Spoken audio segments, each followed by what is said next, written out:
So this is a favorite topic of mine. Apparently, a lot of people, or some people I used to work with, um, think that I think about race too much. And so today's just some guy talking is not about the angry brown man talking about race, but I just like I guess where we're at in 2010. For some reason, because we had the civil rights movement and we have a president who happens to be mixed. He's not fully black. He's half black. Um, people seem to think, and I will say people that are have less melanin, people seem to think that everything is okay. Like, people seem to think that there's no more racism. I had a discussion with a friend of mine recently who was saying that, oh, everything's gotten better. I really don't think that people, discriminate the the way that they did in the 60s. It's just not as open because it's not as politically correct to do it. So you can't really call me the N word or the S word or the G word um, in a public setting at work, but you can marginalize me in certain ways. Like, at one job that I was at, anytime anyone who was Spanish speaking walked through the door, all of a sudden I was brought over.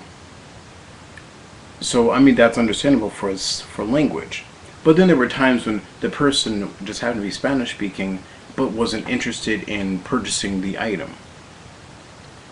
Do you think I'm going to have a special technique to connect with my Latino community? Like, are you expecting us, like, oh yeah, you know what? Why don't you guys just go have a couple of tacos and some guacamole and, put up some salsa music and then he'll understand it, then he'll buy? No. Some things are universal.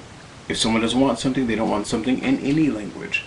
I understand the idea of maybe if, in a business sense, if you need to break it down a little bit more.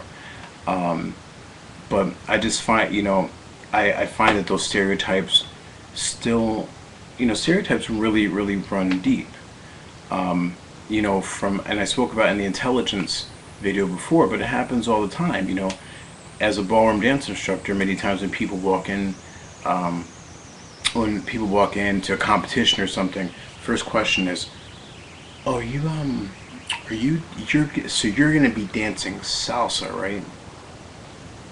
Clearly, I came to a ballroom competition or convention or what have you to dance one type of dance because clearly I could not be trained and I could not know how to dance in any other form of dancing. Um, but it's interesting and very funny. So when I think about all the backgrounds that I come from, I'm basically stuck with the stereotype that I'm going to be a lazy car mechanic.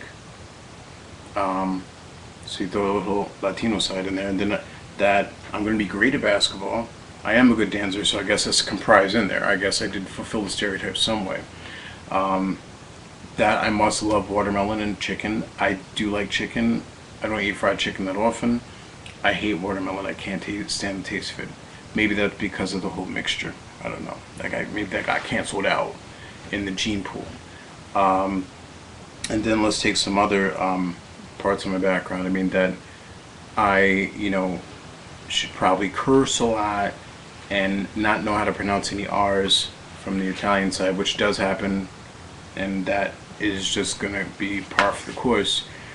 And and then of course that I'm going to be drinking beer all day because of the German side.